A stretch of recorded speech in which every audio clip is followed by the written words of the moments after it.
Welcome to our exploration of one of the most profound promises in Scripture, the promise of the seed of the woman found in Genesis 3:15.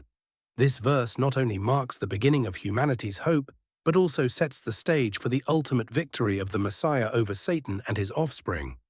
In Genesis 3:15, God declares, "I will put enmity between you and the woman, and between your offspring and her offspring. He shall bruise your head, and you shall bruise his heel." Here, we see the first glimmer of hope after Adam and Eve's disobedience and submission to the devil instead of the loving Father. In the midst of judgment, he gives a promise that the seed of the woman will ultimately triumph over evil. As we journey through the beginning of the Bible, we see this promise unfold. In Genesis 12:3, God tells Abraham, "In you all the families of the earth shall be blessed." This blessing points to the coming Messiah, the ultimate seed who will bring redemption to all nations. In Deuteronomy 18:15, Moses emphasizes this promise where he speaks of a prophet like him that God will raise up. This prophet is a foreshadowing of the Messiah, the promised seed who will lead his people to victory over sin and death. The prophets continue to echo this promise. Isaiah 7:14 proclaims, "Behold, the virgin shall conceive and bear a son, and shall call his name Emmanuel." This prophecy directly connects to the seed of the woman, revealing that the Messiah will be born physically of a woman, fulfilling the promise made in Genesis. In the Gospels, we see the fulfillment of this promise. Matthew 1:21 tells us, "She will bear a son, and you shall call his name Yahusha, for he will save his people from their sins." Yahusha, the promised seed, comes to crush the head of the serpent, fulfilling the prophecy of Genesis 3:15.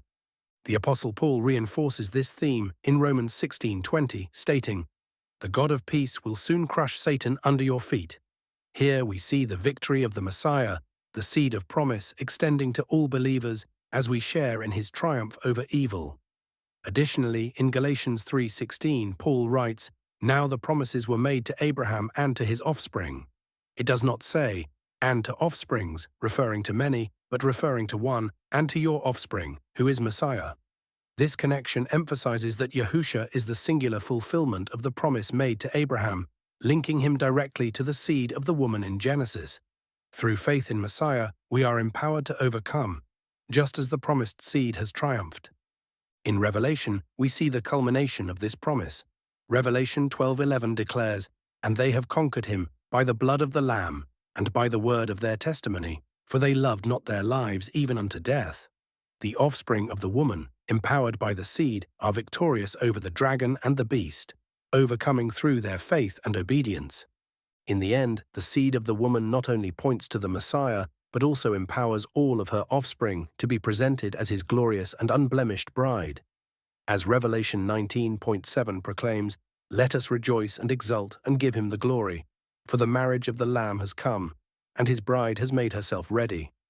Through Messiah, we are not only promised victory, but are also called to live as his faithful witnesses in the last days.